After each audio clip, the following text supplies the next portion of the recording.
Magandang oras mga kababayan, mga ka-Golden Boy. Ito ay hindi na ibalita, itong pagbigay ni Manny Pacquiao ng isang championship belt para kay Tory. Mayroon daw halaga ito na 19 million kasi hindi ito basta-bastang belt ng boxing. Ito ay Hall of Fame Boxing Belt Award ni Manny Pacquiao noong na-awardan siya na as one of the Hall of Famer sa boxing sa Amerika. Kaya napakamahal ng belt na ito, pero ibinigay ni Manny kay Tory para i-auction sale, at ang kita nito ay ibibigay din sa mga nasalanta ng pagbaha sa Metro Manila at Luzon. Kaya maganda, napakagandang napakagandang ugali talaga ni Manny Pacquiao kasi namimigay kahit napaka-importanting bagay ay ibinigay niya. Kaya para sa karagdagang detalye ng video ito, narito si Sports Talk PH atin panoorin. So matapos nga pong ideklarang panalo ng PNP Chief General Nicolas Torre III sa boxing match nito nang dahil sa hindi sumipot sa kanilang bakbakan ang Davao City Acting Mayor na si Baste Duterte, ay ibinida po ni Torre ang ibinigay sa kanyang titulo ng ating pambansang kamauman ni Pacquiao, kung saan pirmado pa ito. Ayon kay Torre ay ipinapa-auction daw ito sa kanya ni Pacquiao upang mas madami pang matulungan na Pilipino. Hindi. Maraming salamat kay former Senator Manny Pacquiao na sa kanyang belt na ito, na first Filipino Hall of Fame boxer. Sabi niya, ipapa-auction natin para pagtulong sa ating mga kabayan na ayuda sa ating mga tinamaan ng bagyo at baha. Ayan, so hindi ito na balita ng mga mainstream media kasi pagdating ng tauhan ni Manny na nagdala ng belt ay nagsiuwian na, wala nang halos tao doon sa bleachers at wala na rin yung mga nag-uulat ng mga TV station na wala na, kaya hindi na ibalita. Kaya isang vlogger ang nakakuha nito at atin ngayon hiniram. So ito, boxing for a cause, pero hindi sumipot yung duwag, di ba? Sinayang niya. Kung sumipot siya, ay hindi sana siya pagkakantyawan. Kung sumipot siya, ay masabi ng mga tao na meron din siyang dangal. Merong sabihin natin, man of words si Basti kung dumating siya. Hindi. Ibig sabihin, sigurista talaga siya na hindi siya magpatalo. Kaya hindi siya sumipot. Dahil isa pa diyan, siya ay duwag, di ba? At saka yung baba niya ay namaga yata, kaya masakit. Pag matamaan yun, knockdown siya, di ba?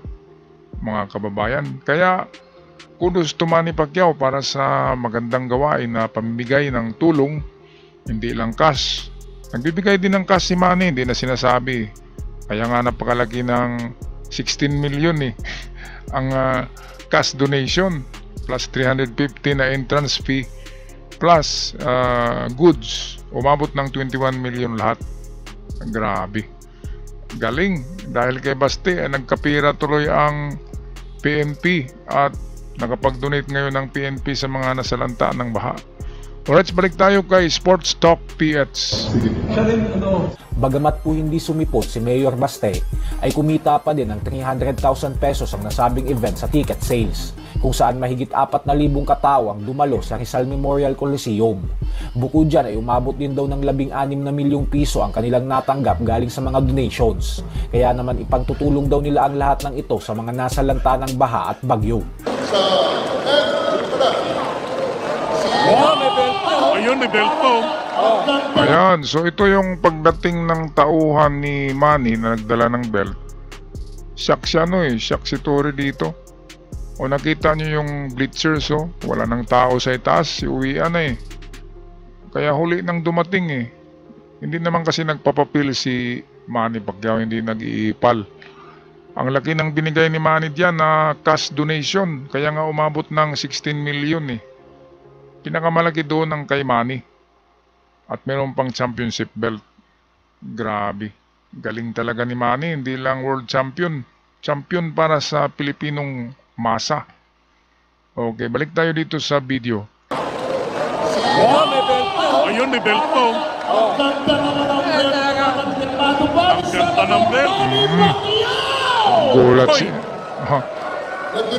Gulat si Tory, ang saya-saya. Si Senator Manny Pacquiao ng kanyang belt. Manny Pacquiao nagbigay ng Dinunay belt. niya ang kanyang belt para ipa-auction Belt ni na Manny Pacquiao. Dinunay. all-time great na belt niya na ibinigay sa kanyang organisasyon, ibinigay niya sa atin para ito ay ating i-auction, makalikom ng pondo i-auction pa. sa ating mga kababayan. Sabihin ko na yung belt, galing kay Pacquiao. Palakpakan natin, Senator Manny Pacquiao! Ibibenta nila. Maraming salamat sa Para maging pondo. O, Boss Toyo, tawaran mo na yung belt. So once again, sa mga So, huwag mong babaratin ha, totoo yan. we would have a show. Yung belt na yan, mga kabayan. Binigay ni Manny Pacquiao yan. Ayan, so kung ipa-auction sale ito, ay dapat international auction sale kasi mas kilala si Manny Pacquiao sa Amerika eh. Marami din palang binigyan ni Manny Pacquiao ng mga street people, yung mga taong daan, mga taong nakatira sa daan. Binibigyan pala ni Manny Pacquiao ang mga yun. Kaya kung ito'y kahit sa Pawn Stars in America, yung Pawn Stars na sikat na TV show, doon yan ibenta kasi isang memorabilia ng greatest of all time. Wala na kasing ano eh. Kahit si Muhammad Ali, hindi niya kayang nagawa ni Manny. Kahit si Tyson, hindi kaya. 8 division champion eh. 8 division, nagcha-champion ng isang tao. Pambihira yan. Hindi yan mangyayari na sa panahong ito. Baka sa after 100 years, mayroong reincarnation ni Manny Pacquiao. Kasi babalik ang espiritu niyan eh. At mayroong makakuha ng 8 division world champion. Pambihirang ano yan? Pambihirang itong achievement ng isang tao. Okay, so itong video natin ngayon ay kuha ng isang vlogger, hindi ito galing sa social media, hindi galing sa mga TV station. Isang vlogger na nakapasok sa dressing room ni General Torre. Kaya mas malinaw ang kuha dito, itong isa oh. Totoong napanalo na ni Manny Pacquiao. Hindi. Bibigyan natin sa dito. Maraming salamat kay former Senator Manny Pacquiao, Senator Manny Pacquiao na sa kanyang belt na ito, na first Filipino Hall of Fame boxer.